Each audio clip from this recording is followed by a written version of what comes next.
Tennessee's governor reacting to claims that state policies on guns may be increasing crime in cities like Memphis. Top brass at MPD have been among those critical of the effects of some recent gun laws when it comes to rising crime rates. Tiffany. Well, Joe and Kanji family says this is now hour 7 since that 14-year-old was last seen. And I want you to look behind me. This is that command center that you both were talking about. This was set up by Shelby County deputies in search efforts to find that teen. This is the car that police say was involved in that shooting. You can still see a lot of the glass shattered through this back window and side windows, and that happened right here on Beale and Wagner. This is so close to the U of M campus. We're actually near the Baptist Collegiate Ministry, and I want you to look behind me. Now, right across the street there, you can see a car, one of the cars involved in this shooting, and right by that left tail light, a bullet hole. We've learned from police the men responsible for this shooting are still on the run, and as you can see behind me, this is still a very active scene here on Annie Street. Now, this is near Bellevue and Valentine. I've dug through the numbers and found out about 160 jobs will be brought to Memphis because of this plant. The longest trucks I found are just 53 feet.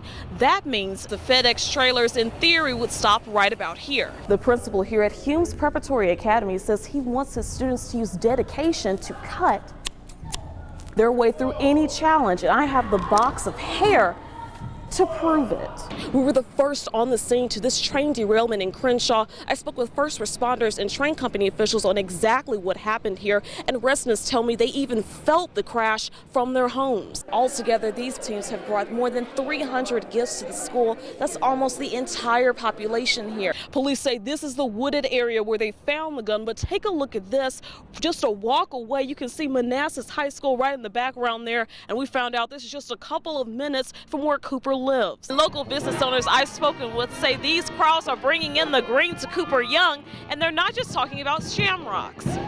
A year-long investigation led to several law enforcement agencies across the Mid-South getting drugs and weapons off the streets.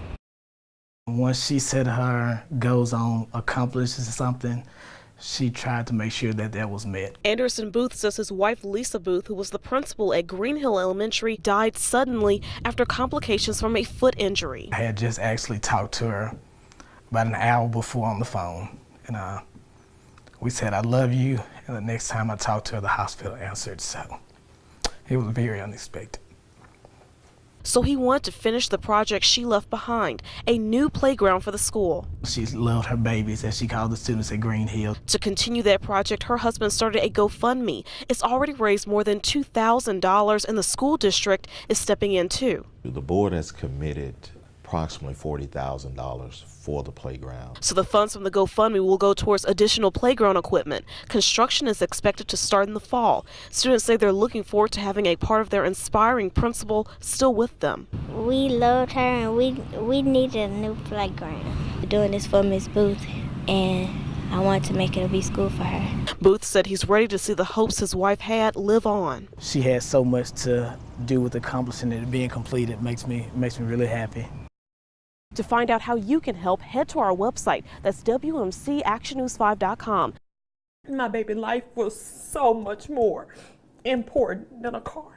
Sharon Williams is mourning after police say her 26-year-old son, Terrell Stanford, was killed here trying to get back his 1997 Gold Infiniti he reported stolen 2 weeks ago. And she says it all started as an ill-fated coincidence. Him and his girlfriend was riding, and they had gotten lost, and he pulled into this apartment complex to turn around. That's when Stanford saw his car in this parking lot. And he was on the phone calling the police, telling them that he had found his car. While Stanford's pregnant girlfriend was in the car, 2 armed men walked up. And he asked them not to kill him. He said, but they pulled the trigger anyway. She says the suspects got in the stolen car but didn't leave right away. In the audacity to bend over my child while he's laying there fighting for his life and pat search him down. Then police say they took off, and Stanford died before officers arrived, leaving behind a mother, siblings, a child on the way, and his young son. You gotta wrap your mind around to figure out how to tell his 8-year-old child that your dad is gone. What would you say to these men who did this to your son? I would hope that they would find a conscience somewhere and turn themselves in. It can happen to you. Memphis police are searching for a suspected serial rapist. His victims, women in apartment complexes. Everybody should look out for each and every one of us. Police gave WMC Action News 5 some tips to keep women like Laura Mason safe. I'm always paranoid. This is my first time staying by myself. Make sure your doors and windows are locked. Your blinds are shut. A light is always on. And sliding doors are secured with a security bar. And one thing that I'm definitely guilty of is when leaving or going into your apartment, don't be distracted. Stay off your phone. And one thing residents say is unique and common with apartments. I know a lot of people say I don't talk to my neighbors. I stay to myself. Something officers warn against. Talking with neighbors and watch groups is one of the best ways to stay safe. Or I see my neighbor and I know she stay by herself, I will always alert her on what the things that I have saw. These tips don't just help women. Being more observant and conscious of your surroundings helps everyone's safety, regardless of gender. If they put out tips that are going to allow you to live and allow you to live longer and live safer in your environment, I think it should be done. A video is going viral for all the right reasons here at Central High School. I spoke with my former high school principal who was caught on camera going above and beyond for a student.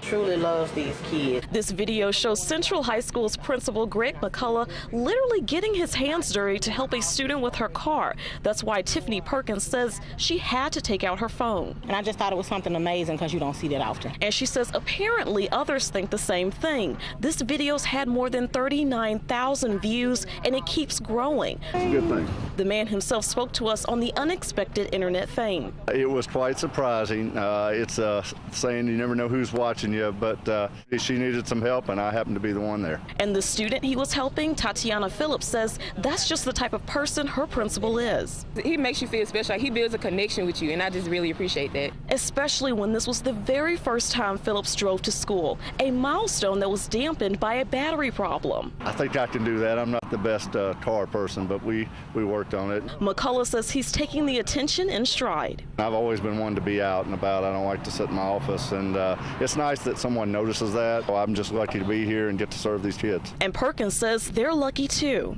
I couldn't ask for anything better. Mr. McCullough is the bomb. Recovering addict Megan Dawkins says this drug is getting more popular every day. Once you use it, you are hooked. She says she stopped using 4 years ago, but recently relapsed earlier this month. What she saw on the streets was something she'd never seen before. After being gone for 4 years and coming back, it's really bad. Easier to get and harder to control. She says it's common to see users pushed to the edge. I was around people that were overdosing. Now she's working to stop it from becoming an everyday sight. To decrease these deaths, we need awareness.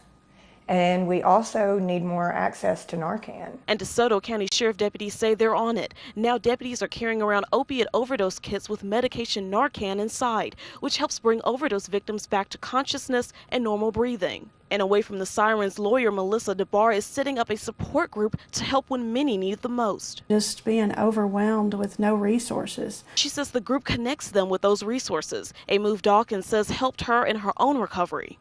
And I'm just so grateful to have come back out of that.